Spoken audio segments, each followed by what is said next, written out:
What is going on, everyone? My name is Andy. Welcome back to another FPL video. In this one, it's some of my final thoughts ahead of the Game Week 29 deadline. So I'm going to go through the latest team news information, talk about captaincy this week, go through benching headaches. Yes, some people have benching headaches apparently. Then answer some of your questions and take a quick look at my team as well. So let's get into it. So let's start with the latest team news. And because it's a Tuesday deadline this week, I haven't seen all the press conferences yet, like Arsenal and Man City. But any major updates from those games I'll cover in the deadline stream later today. Basically, I'm having to record this on Monday to get it out in good time ahead of the deadline. So on the news that we do have, Arne Slot spoke about Wirtz. He said the game tomorrow will probably come too soon and maybe the game at the weekend too.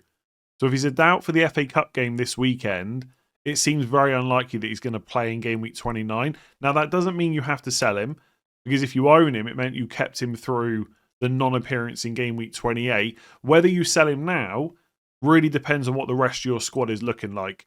It seems quite likely he'll be back for Game Week 30, Spurs at home, then Brighton away in 31. And we know from before his injury that his minutes were looking quite good. So if you can cope with leaving him on the bench and the rest of the squad looks okay, I think it's perfectly fine just to roll with Wirtz. If you're struggling to get 11 players out this week and it would make sense to sell him, then for your team that might be worth doing. But I think it's okay to hold. And obviously Spurs at home in 30 is a pretty good fixture. If you're a Kelleher owner, don't panic. He'll be back in the squad for Game Week 29. And we know when he's in the squad, he always starts. On Chelsea, if you're a Palmer owner, you would have seen him go down during the Arsenal game, although he didn't get subbed off at that point. Rosenior said he's fit to start after going down in that game. James is also fine to start as well. So Palmer should be in the 11, I would say, for Villa away. And then for Bournemouth, some of you might own Evan Nilsson. He was benched at the weekend, came on and scored, then got subbed with an injury. Iriola said it's too early to know if he'll be available, and he didn't train yesterday, so that was on Sunday, because he was still sore. They're going to train again Monday night and assess him. So all I can say right now is he's a doubt for Game Week 29, and you're not likely to get any more information ahead of the deadline. I would say Evan Nilsson's such a tricky one. I think it's probably a sell, because he's a doubt from an injury perspective, and even last week in Game Week 28 when he was fit, he didn't start. So although you can look at Evan Nilsson and say, well, the fixtures are quite good, right? Brentford followed by Burnley, a fixture in Game Week 31. If you can't rely on him to start, and he's a doubt going into this game, he's probably a sell, especially if you don't have Thiago or Ekitike. For Sunderland, the manager said that it'll be 2 to 3 weeks before they start getting players back, so presumably that includes the likes of Reinildo, Brobby and Mukiele. Their fixture in blank Game Week 31 against Newcastle away is the 22nd of March. So that is 20 days away, just under 3 weeks. So there is a chance that all three of those players are still missing for Game Week 31. Now, if you've got the likes of Mukiele, you can just bench him until then and wait for an assessment closer to the time, that's fine. I just wouldn't pin my whole strategy on these players being available for Game Week 31. There is a chance you get there and they're not fully fit or likely to start the game. Last week, it was 2 to 4 weeks for Brobby and Mukiele. So I guess we'll get another update week to week. Just don't pin all your hopes on it is all I would say. But if you can bench them until then, absolutely fine. For Leeds, rode on his yellow flag, but he should be available for Game Week 29, just in case you've still kept hold of him. And then for Everton, David Moyes very helpfully said, we've got a couple of things I won't reveal right now. So potentially there's a couple of players with knocks. Honestly, I don't think it really matters, because no one realistically is buying Everton players right now, unless you really need a 1 week punt. And in that case, it's probably still okay to buy a Tarkowski or an Njai. And if you've got Everton players in your team like Tarkowski, like Pickford, like Njai, you're just going to play them anyway because it's Burnley at home. Like, why take the risk about starting them and then they miss out? Like, it's such a good fixture, you're going to play them. If you've got Keane, it's a bit different because he didn't start last week, so you can't rely on him anyway. But the players that we're expecting to start, like Pickford, Tarkowski, Njai, I wouldn't worry too much about what Moyes has said. If you get to 29 and you've played them and they end up missing out, I just think you count yourself unlucky. If you've got them, you've got to play them. It's such a good fixture. So let's talk about captaincy for Game Week 29. Couple of things to mention first of all. I've not included Haaland on the graphics because at the time of recording, we don't know if he's going to be available. And if there's any doubts on his minutes, I just probably wouldn't captain him this week. But obviously, wait and see what Pep Guardiola says on Tuesday. And if he says he's fully fit and available, then absolutely you could captain him against Forest at home. And he'd arguably, if I can get my words out, the best option on paper. I just think for me personally, if there's too many doubts there, I just won't bother. The other thing to say, if Haaland's not an option, this is quite an open week in terms of where you put the armband. I don't think there's necessarily a standout option. So if you want to go a little bit more rogue this week, that might be the time to do it if Haaland is out. At the moment, I've got Salah as the number one choice, even though I think Bruno Fernandes is maybe a little bit safer. And what I mean by that is, he's definitely going to start. The minutes are going to be good. And I do think those things apply to Salah as well. But he did get subbed early recently, around the 75th minute. And it wouldn't be a complete shock if he was benched for a midweek game. Now, I don't think that's going to happen. I'm pretty confident he's going to start against Wolves. But I've said that before, and Salah's been benched this season. So I think Fernandes is the safer pick and almost the default that most people will go to. But the reason I've got Salah ahead of him is because I'm pretty sure if I bring Salah in, I will captain him as a massive differential punt. And I know he's not been great this season, but the underlying numbers are still okay, even though the price tag is quite expensive. And I don't see Wolves away as this awful, tough fixture either. I'd still, despite Wolves doing okay-ish recently, I'd still much rather play Wolves away than Newcastle away. So Fernandes is probably the default safe pick, even though it's not exciting this week. And then Salah, if you're going to take the punt, maybe go all in on captaincy as well. If you're looking at other options, I mean, Cole Palmer's got to be a consideration if you own. I don't think Palmer's so good that I would look to go out of my way to bring him in just to captain him against Villa away. But if you've got him, again, quite a big differential. He's on penalties. I think he's looked quite good over the last few matches. It's just whether you can trust him to play the full 90 minutes, especially after playing, obviously, at the weekend as well. Now, again, I do think he will start, but there's a few more doubts there than there usually would be. You go back to a season or two ago, there's no way I'd be sat here saying, Salah and Palmer's minutes, you can't be quite sure. You'd be like, what are you on about? Of course they're going to start. They're going to play 90 minutes. That's not necessarily the case now. But I think both are quite good picks. As you can tell, penalties are always a big factor. But there are other players you can consider. So if I was starting to look at kind of 4th, 5th, 6th choices, I really like Thiago this week. I think Bournemouth defensive numbers are actually quite good at home.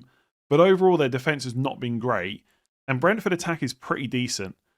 So I'd almost, right now, before making my transfers, Thiago's my vice captain with Fernandes captain. So I quite like him. It's a weird one, right? So the stats for Bournemouth overall this season not been great, but I still don't look at Bournemouth away as a fixture that I necessarily want to target. If Brentford were playing Burnley this week and the rest of the players had the fixtures they've got for 29, I'd be a lot more keen on going for Thiago. So I think he's good. I just don't necessarily think he makes the top 3. And then I think 2 other popular players people will be looking at is Semenyo against Forest at home and Ekitike instead of Salah against Wolves away. The Ekitike pick I quite like because his goal threat's very good, but he's another player that could get subbed early because they need to manage him because they don't have Isak, and he's not got penalties or any set pieces or anything like that. And it didn't matter last week, I get that. He's capable of getting a big score. But I always, I don't know, I struggle to captain players that don't have multiple routes to points. And so I think Ekitike is good, but that's my reasons for not putting him in the top 3. And then with Semenyo, I mean, if Haaland's fit, then I just don't see how you can captain Semenyo no matter how well he's done recently. If Haaland's not fit, could you go for Semenyo? Again, no set pieces, no penalties. I know he's doing really well, but his underlying numbers are not that inspiring. I'm just going to have a quick check here about how much, presumably, he's overperformed this season. The amount of goals and stuff he's had. Yeah, 14 goals from 9.6 XG, 6 assists from 2.3 expected assists. He's a good pick. I know everyone thinks I just hate Semenyo. I think he's this bad. I don't. I think he's a very good pick. And I don't mind. I mean, Forest at home is just a good fixture. Forest is struggling. But would I, if I've got Salah, despite how bad Salah's been, I'm definitely going for him based on historical stuff over Semenyo. I think I would take Bruno Fernandes even though he's got a tougher fixture. because I just think he's got a few more routes to point. Like, I would say Bruno played all right against Palace, but Man United weren't great overall. But Bruno still had plenty of chances to get assists. Not so much goals, but he could have walked away with more returns than he did from that game. And he didn't even have to necessarily play particularly well because he's on penalties. So he gets a dodgy penalty, bam, there's your 3 bonus points. That's why we'll always struggle to captain players like Semenyo. But if we're saying that Salah, Fernandes, Palmer, you don't want to go for those, or you don't own some of them, then I like Thiago next. And then it probably is like an Ekitike or Semenyo. Like, I'm looking at the rest of the fixtures. Like Enzo Fernandez, João Pedro against Villa away, I don't think so. Arsenal players away to Brighton, probably not. Like Anthony Gordon home to Man United, I just don't think anyone that owns Anthony Gordon wants to captain him. I don't hate like a Bournemouth attacker necessarily against Brentford, but again, like Tavernier or Rayan, are they really captaincy material? I don't think so. I mean, Calvert-Lewin, maybe him ahead of like a Rayan or a Tavernier against Sunderland at home, but like I just think if I've got Calvert-Lewin, that's enough. I don't need to captain him as well. So if I buy Salah, he'll probably be my captain. Otherwise, I'm going to default to Bruno. Haaland if he's fit, but I need Pep to be really positive. And then it's like take your pick after that. If you want to go rogue, like I said, this is probably one of those weeks to do it. So to my surprise, there were a few benching headaches that were submitted this week. Not everyone's team is full of yellow flagged players. So these are the players that were sent to me. Raul Jimenez I've gone for right at the top of the list against West Ham at home. Good fixture, should start on penalties as well. Yes, he will probably get subbed early, but it's a good enough fixture to put him right at the top. I know some people might be concerned that Muniz would start because it's a midweek game. But I just think there's a good chance. Like, basically, if you've got Raul Jimenez, I think you've got to start him because of how good the fixture is. I think you've just got to take the risk on the potential benching. And my prediction will be a Raul Jimenez start anyway.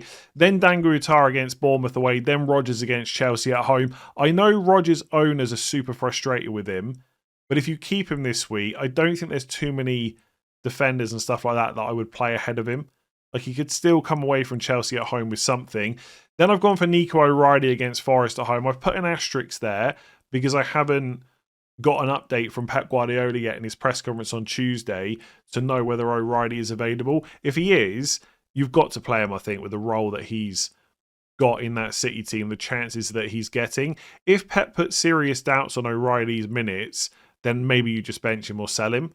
But any kind of positivity, he's got to go into your 11, I think. Then Joachim Andersen against West Ham at home because he'll either start or not be in the squad. So there's very little risk, I would say, in starting him. Then Senesi against Brentford at home. I will say, if you've got Thiago and or Sharda and or Dangu Utara, and then you've got Lefay, who I've got below Senesi, maybe I would switch that. Like, I think Senesi's an okay pick this week. Bournemouth have been okay at home. He's good for defensive contributions, not bad for attacking threat. But Lefay could take a penalty for you. So you could switch them around. Then Stack against Sunderland at home. Then Munoz against Spurs away. Then Goodmanson against Sunderland at home. Obviously, on paper, Goodmanson's got a better fixture than Munoz. And I know, like, Munoz doesn't have an attacking return since game week 14. He was injured for some of that as well. But he's not been as good as we have come to expect from him. But also he's playing Spurs. Spurs will help anyone out to get some attacking returns. I think... Yeah, I'm torn on those two because Goodmanson's got the better fixture and he can be attacking-ish himself, but Munoz can just be a different level. So I think I would play him. Then I've gone for Richard Spurs away, then Alderete Leeds away, then Chow against Man United at home. I did have Richards at the bottom originally, but then when I thought about it, that's just based off how we've used Spurs in the past. Right now, it doesn't look like a terrible fixture, and I'd almost rather play Spurs away than Leeds away. And Richards is good for defensive contributions, so is Alderete. So I've put Richards just above. Again, if you wanted to switch that around, absolutely fine. But Richards, I think, is a pretty good option. I mean, I say pretty good. He's right near the bottom of the list. I mean, compared to Alderete, just because Spurs is not that much worse than Leeds. And Chow's right at the bottom because despite Man United not being great in the last 3 fixtures under Carrick, they still find ways to score. And yes, Chow's got decent goal threat, but clean sheets are the bread and butter often. And I think Man United score in this fixture. So let's get into some of your questions. Is it time to attack the differentials and avoid players that are highly owned like Ekitike and Wilson? Now, obviously, the further we get through the season, the fewer and fewer game weeks there are to get points. And some of you might be trying to chase down a certain rank or a mini-league rival or something like that. So you might want to start thinking a little bit different. But I still think going into game week 29, you've got to pick your battles. And what I mean by that is, if you need a new forward this week, let's say you've already got Thiago, you're looking at Ekitike, but his ownership's quite high, so you start looking elsewhere. I don't think there's many other picks that are close to Ekitike. Like Raul Jimenez, Dominic Calvert-Lewin on penalties, pretty much nailed on to start. Raul Jimenez has obviously got competition from Muniz. They're okay, and especially okay for their price point. But I don't think that in that particular option, I would go for the differential. I would probably just buy Ekitike and try and get my differentials elsewhere. In midfield, it's a little bit different because there are so many options. And as you've seen from kind of last week's videos and going into the deadline stream, it's quite hard to pick which one is the best. In the end, I went for Wilson. That could have been Utara. That could have been Sharda. Szoboszlai is a perfectly reasonable pick as well. So, for example, let's say this week I'm selling Rice and I'm not getting Salah. I will probably go for Sharda because he's more differential than the other picks kind of in and around his price that people are looking at. But I will also do that because I think Sharda's just a good pick in his own right.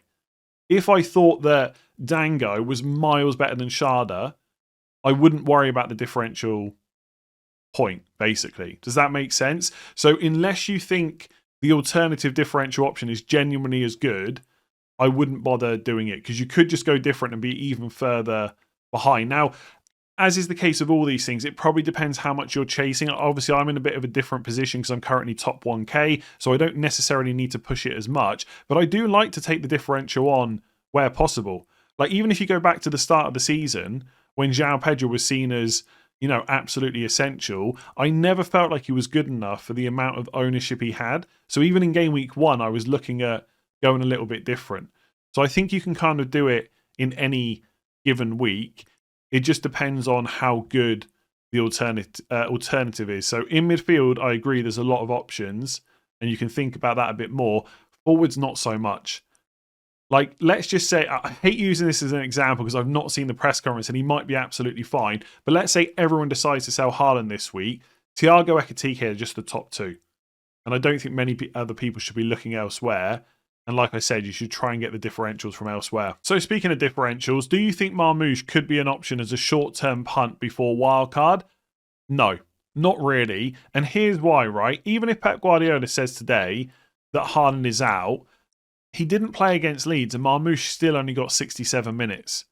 So in theory, Marmoush is listed as a midfielder, playing up front, 8.3 million, probably on penalties if Haaland's not on the pitch, should be a great option, but only getting 67 minutes when the main guy isn't even in the squad, that doesn't really spell good things moving forward. And if you look at the minutes, like 67, 57, 45, 60, in my opinion, that's just not good enough.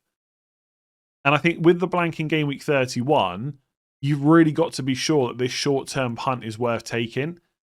And I just wouldn't bother. Especially given that Haaland is probably not likely to miss game week 30 as well. So you wouldn't even be sure that Marmoush would start that game. So imagine if you get Forest at home start for less than 70 minutes, a benching against West Ham and no fixture in 31, followed by Chelsea away, Arsenal at home. I just think that's pretty rubbish. If you're looking to use a transfer or two to bring a City player in and take them back out, I know his ownership is high, but I would just buy Semenyo instead.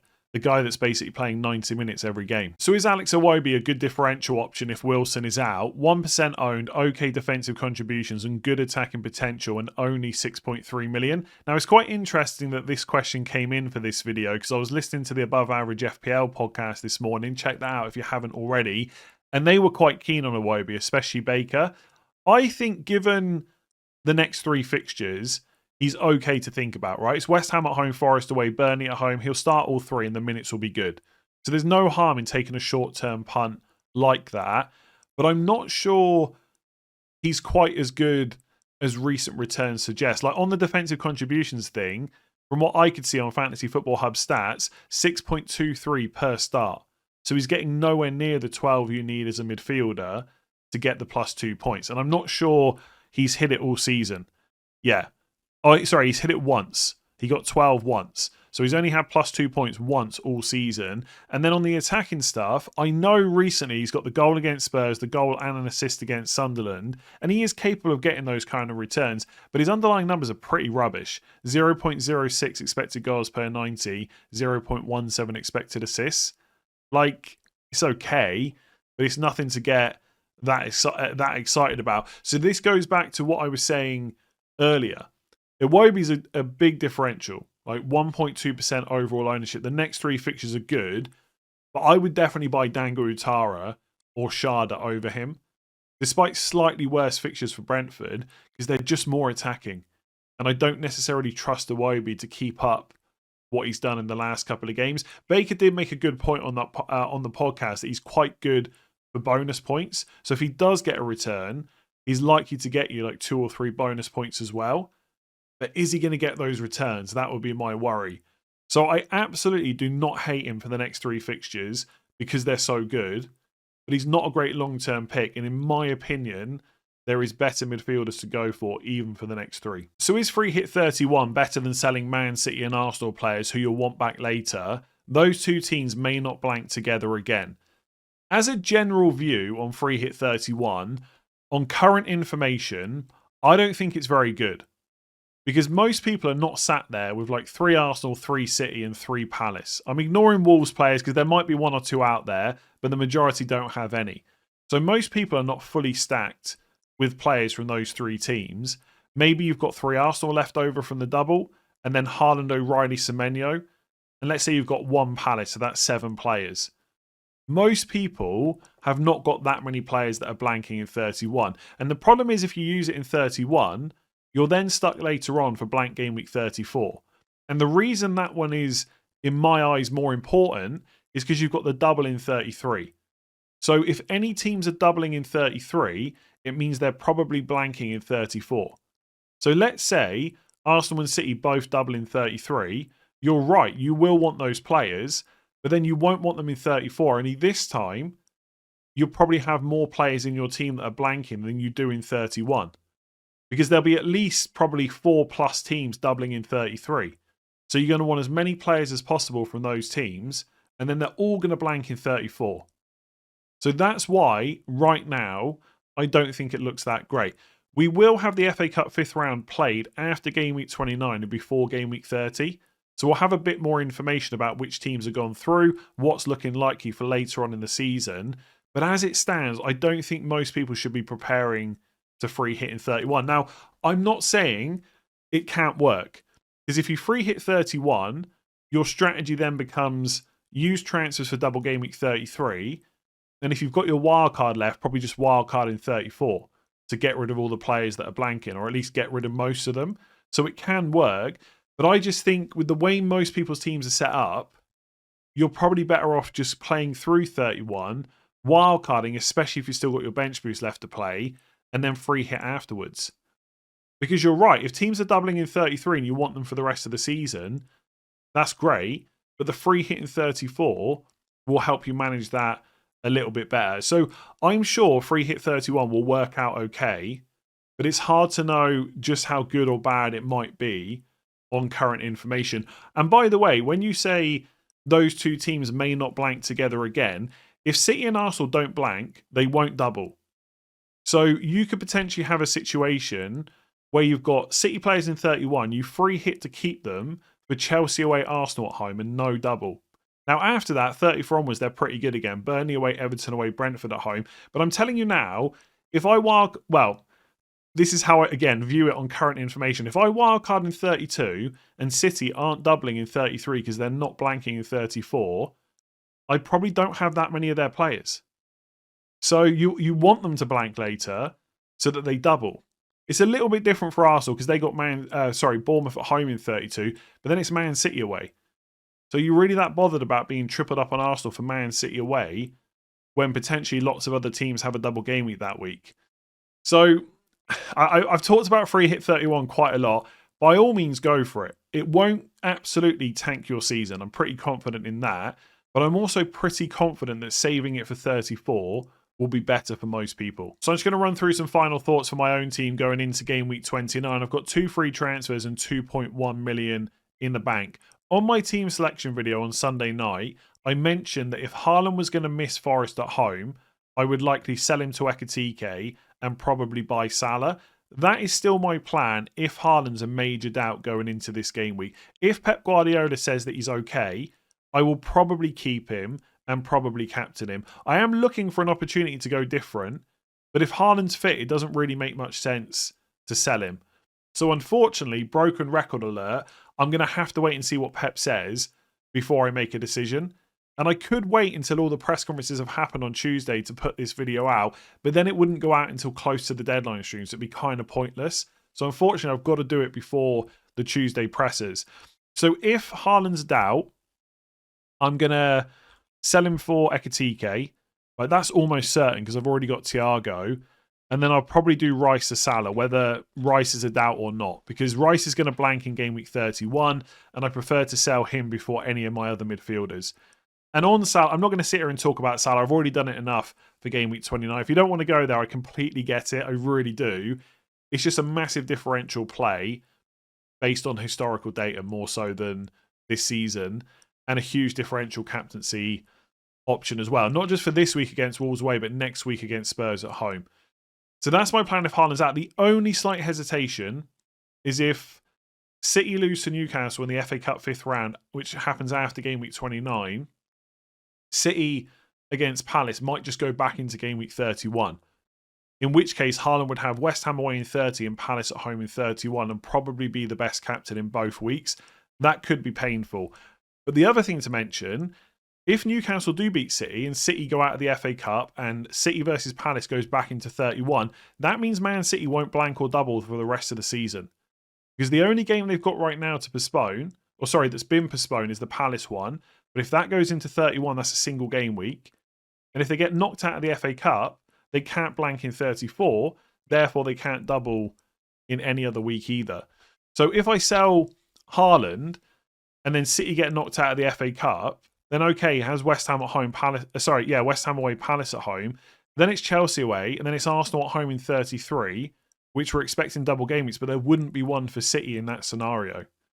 So yes, it would be a big risk, but I think I'm quite sure about doing it if he's a doubt. The thing that I don't think I discussed all that much in the team selection, what if Haaland's fine, but I've still got issues with Joachim Anderson, Wilson and Rice? Joachim Anderson I'm not too concerned about because I've got Senesi on the bench and he only missed out through illness. So he's either going to play against West Ham at home or not be in the squad. If he's not in the squad, Senesi comes on and I keep Anderson for Burnley at home. So he's not an issue to me. What if Wilson's fine but Rice is a potential doubt? I think in that case I sell Rice. And I already know pretty much with like 90% certainty, I'm always open to changing my mind. I'm pretty sure I would just buy Schade. Because he started last week. One of the reasons I didn't buy him in game week 28 because I wasn't sure about the start. But he started, so did Dango. They both got subbed at the same time. I don't think moving forward that Dango Utara's minutes are better than Schade's. And Schade's more of a differential. So if Rice is a doubt, I will buy him. What in the scenario where Rice is fine, and he usually is to be fair, but Wilson is a doubt? In that case, like Joachim Anderson, I probably want to keep Wilson because he's got Burnley at home in 31. I'd be pretty sure he'd be back for that. I might cover Wilson by selling Elliot Anderson. My original thought process was just let Elliot Anderson come off the bench, but he's not that exciting for City away. So I think in that scenario, I might just bench Munoz and have him first sub and sell Elliot Anderson for Schade. So I've got Rice playing, Fernandes in Burma in midfield. Wilson hopefully plays, but if he doesn't, Munoz comes off the bench. Now, obviously, it'll be annoying if Wilson plays and Munoz is on my bench and he does really well. But that's the nice thing about having bench cover. You don't have to worry so much about injuries. But I do think with the money I've got, I can just upgrade Elliot Anderson to someone else. It does remove one of my transfers for later on, but I do like the idea of getting Schade in. So that's my plan. I think I'll listen to the press conferences on Tuesday and I'll try and have a better decision when I get to the deadline stream. Haaland out, Haaland to Ekitike, and probably Rice to Salah no matter what. Haaland fine. It's all about what Arteta says about Rice and what Marco Silva says about Wilson. But I'm kind of tempted to get Schade in one way or another if I can. If Wilson, Rice, Haaland are all fine, I'm just rolling. And I'm just playing 4-4-2 this week with Minoz. And I do kind of want to play Minoz this week because on Thursday there's only one game. It's Spurs versus Palace, and Minoz will be my only player. And he's quite an interesting player to watch because he's so attacking. So that's my thoughts. Let's see what the press conferences bring today. Captaincy, by the way, if Haaland's absolutely fine, no worries about him missing out again. He'd be my captain. Otherwise, I default to Fernandes. If I buy Salah, I'd probably captain him instead. I think that's everything covered that I need to for my team. But obviously, you'll get better answers later on the deadline stream. So join me for that, 4 p.m. UK start. If you've enjoyed this video, make sure to give it a like and hit that subscribe button. And yeah, good luck this week. I'll see you on the deadline stream later. If not, I'll see you for all the content in Game Week 30. Thanks for watching.